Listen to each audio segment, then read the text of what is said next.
Hello and welcome to day one of the Transform 21-Day Rapid Fat Loss Toolkit.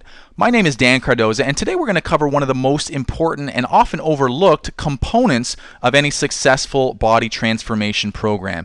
And that's simply getting an accurate picture of where you're starting from at the beginning of your journey, or what I like to call assessing the mess.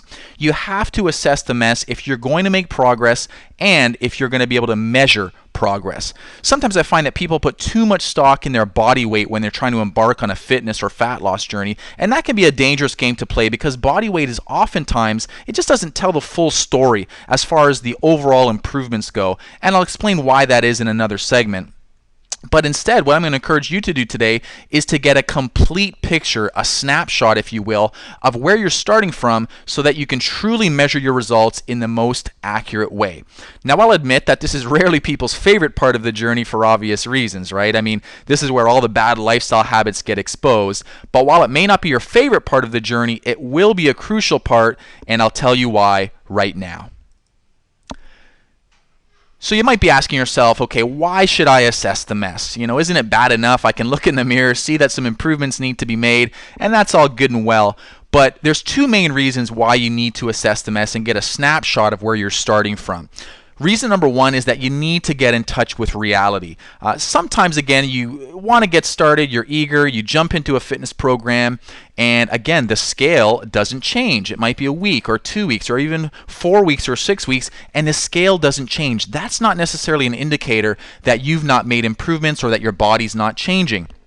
So when we get a complete picture of where you're starting from, you get a little bit more in touch with the reality of what's going on with your body, and you can actually measure those measures of progress along the way. Not only in terms of the scale, but in terms of your inches, in terms of your energy levels, your sleep quality. There's so many variables that we'll get to here shortly that you can measure and monitor and see the improvements over time. And that's what's going to keep you encouraged, and that's what's going to keep you on track as you embark and continue along on your fitness journey.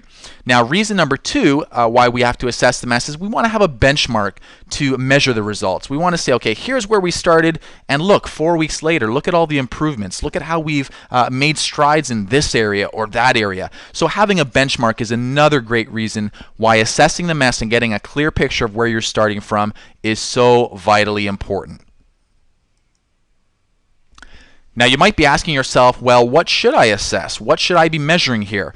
To get a complete snapshot of my starting point, well, two areas. We want to look at, number one, quantitative measures, which are the numbers. So your body weight, your body measures, your eating habits, which I'm going to give you a simple scoring system that will allow you to monitor and measure even your eating habits in a quantitative way. Your before pictures. So I would encourage you, believe it or not, to go ahead and take a before picture of yourself. And in one of our bonus videos located below, I'm going to show you exactly how to do that.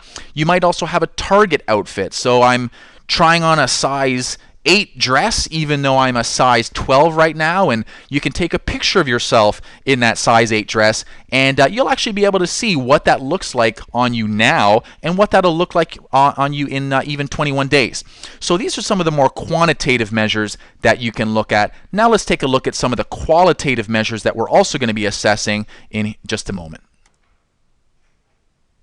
Now, as far as qualitative measures go, there are many areas apart from the weight and the inches that you will be losing that you can measure as a measure of success. Number one, you can look at your sleep quality. When you exercise and improve your lifestyle, your sleep quality, not just the quantity, but the quality, will also improve. Your energy levels, you can hope to, I'm sure, expect to see a boost in your energy levels. Your personal confidence, your self-esteem, these are some of the things that you can't necessarily measure with numbers, but if you were to really look and say, would my life be better if I slept better, had energy that was through the roof, and my personal self-esteem and my confidence levels were at their all-time high, yeah, absolutely. Anyone would take those in a heartbeat. So these are some of the things that we are going to be assessing, and in the video located right below, I'm going to be giving you one of the first pieces of our toolkit that's going to help you qualitatively and quantitatively assess your starting point so that you can accurately measure your results. Go to the next video right now.